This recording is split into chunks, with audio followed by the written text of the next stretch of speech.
In this video, we're going to talk about the buying process. I'm actually going to join this video sitting cross-legged. It might look like I'm floating. Unfortunately, I'm not floating, but I wish I was floating. That would be pretty cool. Here we go. The buying process. So what is the buying process? So first of all, in today's objective, you will be able to break down the purchase process of a recent purchase. So let's begin. Up until now, and all the other previous videos that you probably watched of mine, we've really been focusing on that moment when you actually make the purchase, sort of like the moment that you're handing the money over. But in this one, we're going to talk about all the steps that happen before you actually hand the money over and the steps that happen after you hand the money over. In marketing, it's much bigger than just that one moment. But what happens as us as consumers and even like sort of like amateur marketers, you often get caught up in just that one specific moment and you really focus on there, even though there's much more to it on the front end and on the back end. And so the first step I usually ask people what to do when they're thinking about the purchasing process is to sort of just look in the mirror and think about, well, what is your purchasing process? What do you do when you buy things? Right? One of the great things about marketing compared to most other subjects you study in school is that we all buy stuff. And every time you buy something, you go through your own purchasing process. So there's a lot of power in just looking in the mirror and thinking about, what do I actually do? And same for yourself, as even when you're not watching the video, when you're out and about, just think about what is the steps that you're going through? What are you actually thinking about and what are you actually doing? So the purchasing process is something that's unique because whether it's big, like an apartment or buying a new car, you're going through this process. The difference is when you're buying things like apartments and cars, it's really easy to see this big process because it's really drawn out. Sometimes it can be drawn out weeks, months, or even years, right? And so this process is really long and large and very like kind of in your face. And so for that reason, it's really easy to understand the process. But when you're buying something small and routine like a deodorant, you're still going through the same process.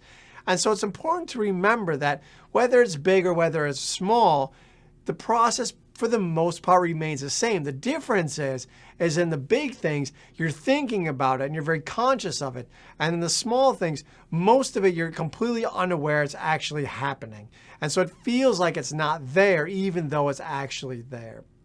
So in today's video, we're going to use deodorant as our theme. The product that you're going to be purchasing is men's deodorant. So let's jump into it. The very first step is this. You're at home and you're putting your deodorant on and you realize, oh, I'm out of deodorant. Or you realize, oh, I'm getting low. One of those two things are happening. And so something in your brain triggers it and makes you think like, uh-oh, I need to fix this problem.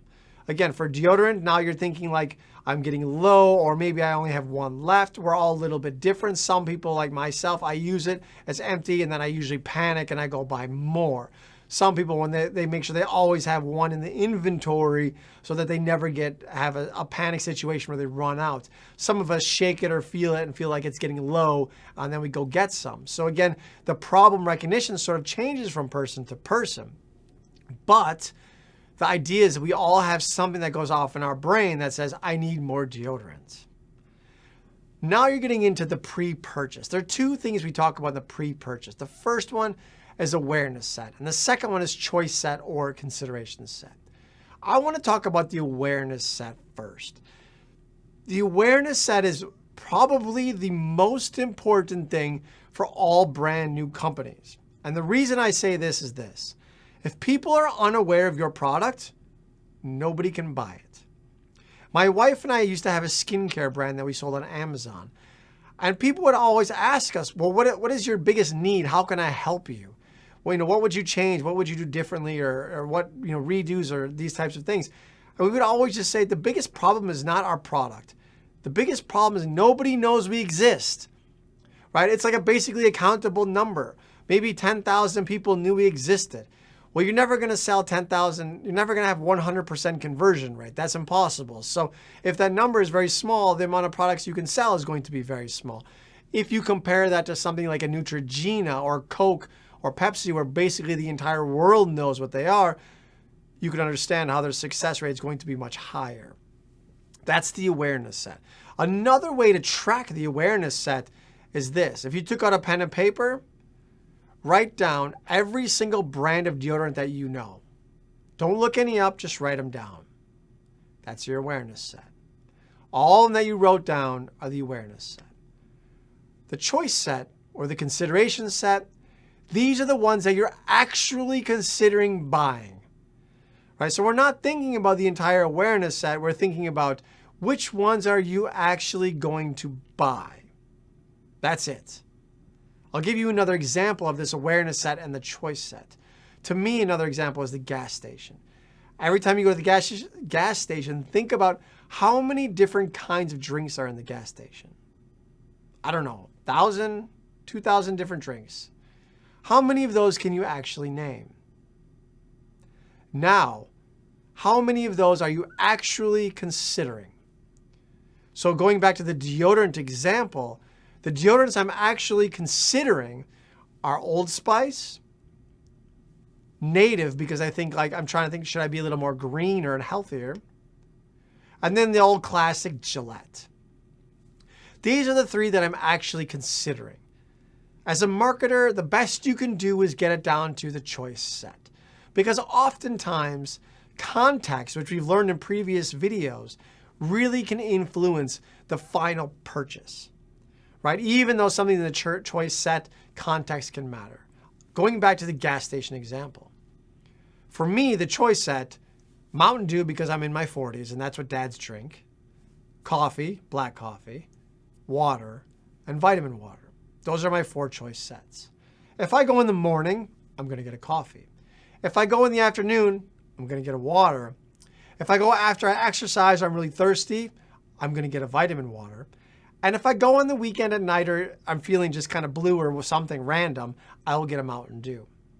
See, what changed was the context. So again, the goal of the marketer is you get it into the choice set, and then that's the tough part. Once it's there, that's for the most part as far as you can get. Moving on. The question then comes this. Can marketers influence triggers?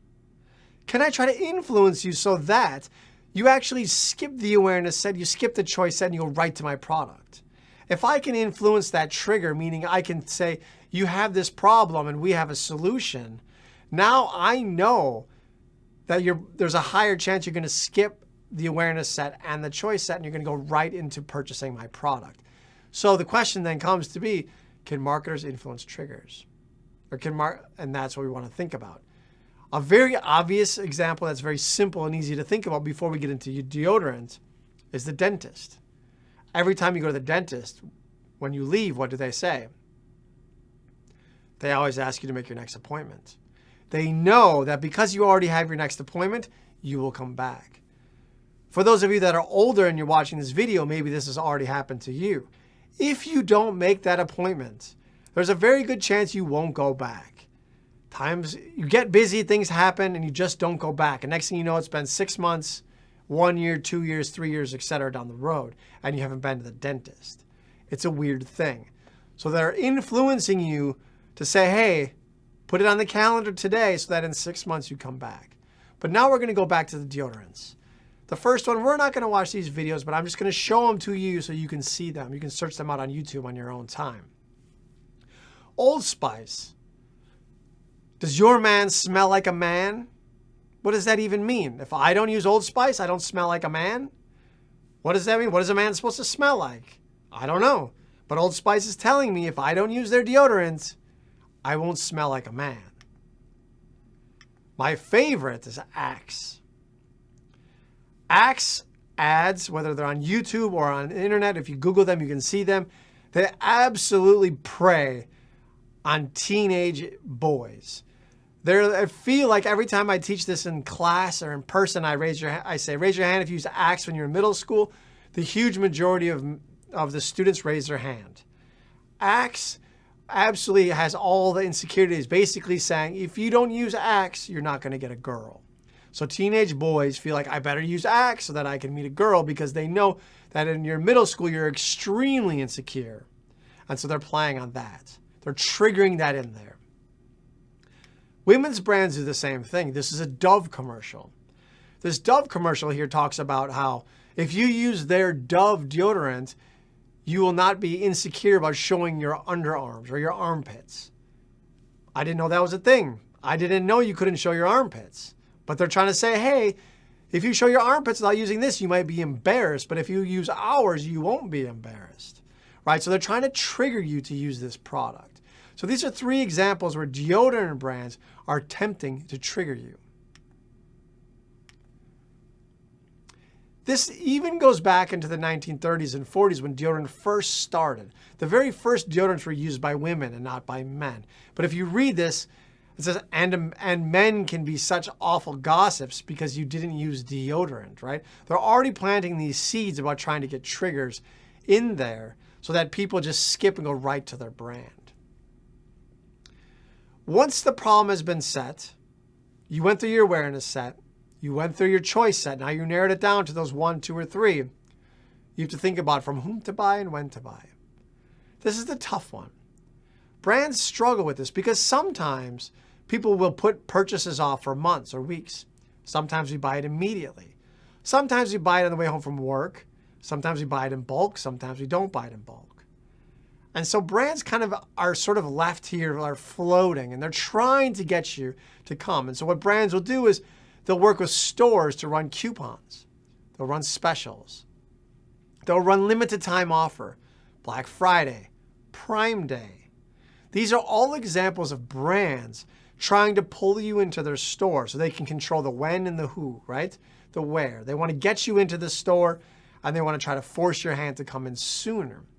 And so they're running promotions, deals, specials, sales, BOGOs, like buy one, get one free, all these different things to try to get you to sort of nudge you in so they can control the time and they can control the place. But then the question comes this. Have you ever decided to buy something and then not bought it? Think about that a second. Have you ever gone to the store with the set in your mind, I'm going to buy this product or I'm going to buy this brand, and then you change your mind at the last second? Stores know this happens all the time. So what stores do is they're setting everything up in stores because they know that a purchase is not complete until you scan it on the register. And so they're working hard. So here's a video. I'm not going to show you this video. You can go. This is a video that I made. You can see it's called The Buying Process of a Deodorant User.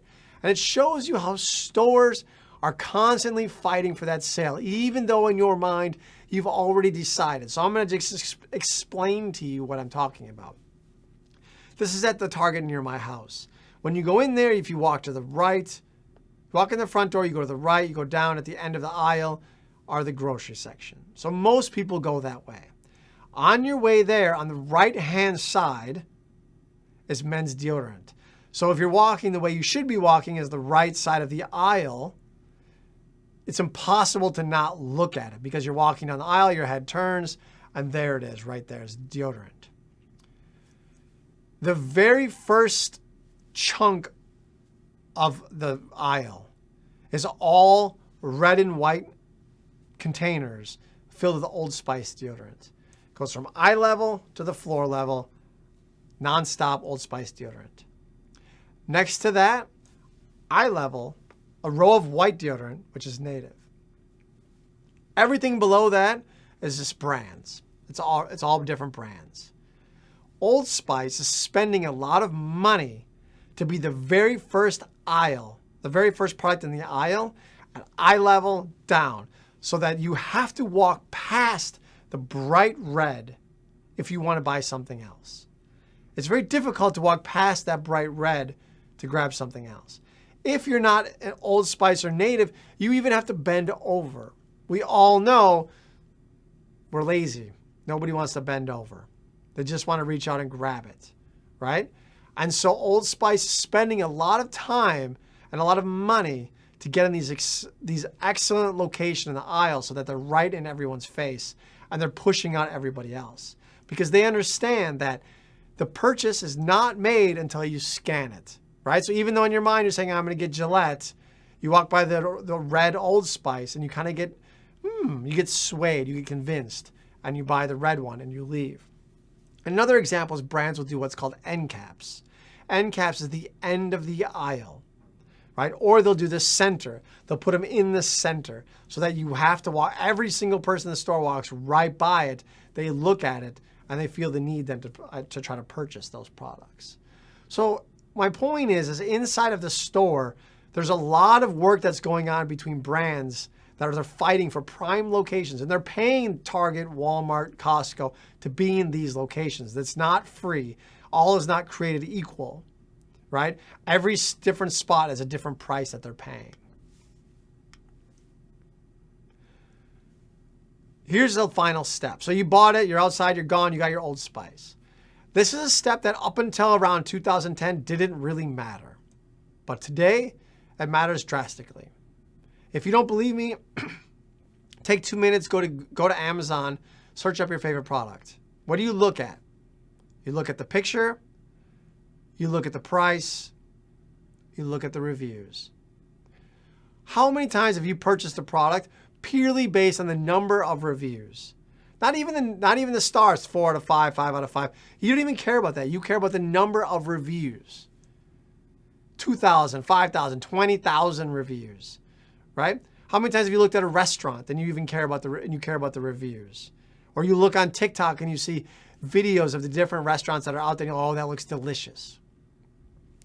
These reviews really, really matter. So what does this have to do with post-purchase? When you get something, you go home, you like it, what do? If you like it, you leave a review. If you like it, you take a picture of it. If you like it, you post it on TikTok or YouTube or Instagram or Facebook. You talk about it. Word of mouth used to only be me talking to my family and close friends and coworkers. Now I'm telling the world about these different things. Post-purchase really, really matters. So this is why brands on Amazon, I'm sure we've all done that. If you shop on Amazon, you bought a product, you open the box, there's a card in the box that says, leave a review, take a picture, send it to us, we'll give you $5 off. Because brands are working nonstop. Before, the day you left the store, the sale was done. Now the sale is never, ever done. They're always working to get more. Another example post-purchase is the product recyclable? Is the packaging recyclable? Using the deodorant example, if you go back to Target and you look, there are Tom's deodorant, which come in paper containers that's recyclable. People care about that. People care, is it green? How can I dispose of it, right? This stuff really matters. And it's becoming more and more important as we grow as a society. So post-purchase. So now as a marketer, you have to be thinking about, are people going to post reviews? What are they going to say? And how can they dispose of our products? These are things that no one used to care about. So where does value come from, though? We've kind of been talking about this value thing in multiple other videos that I have on my YouTube channel. Remember, value comes from cost versus benefits. It's understanding which costs your customers want to avoid and which benefits they want to receive, right? If you get the proper sort of like calculation of these two, that is how you provide proper value to your customers. The purchasing process is a unique thing. And one of the things we've been talking about in multiple of the videos is this. It all comes back to patterns. So if you watch 1 or 2 customers, you're not going to know how people buy your products. But imagine if you could watch 50, 100, 500, 1,000 customers buy your products. You'll start to notice the patterns. You'll notice the purchasing process that your customers go through, and these patterns will emerge, and then you'll be able to start to develop sort of a funnel type of thing to help guide your customers through this process. Customers don't want to work. And so as soon as something becomes difficult, they change speeds and they go somewhere else. Your job as a marketer is to make their life simple. And so you're guiding them through this process. But to guide them through this process and to make it easy for them, you need to understand their purchasing process and what steps they go through. So hopefully by the end of this video, you were able to break down the purchase process of something that you've bought recently. And if you're not, I want you to start thinking about it as you're going forward and you're buying products. Think about, was there a trigger? What was the awareness set? What was my consideration set? Did context matter? How did I choose to buy it at Target versus Walmart or Costco, right? Or whatever, Amazon. What did I do with it when I was done? Did I just throw it away? Did I tell somebody? Did I post something online? What did I do with that? All right, thank you so much. Have a great day. Take care. I'll see you soon. Bye.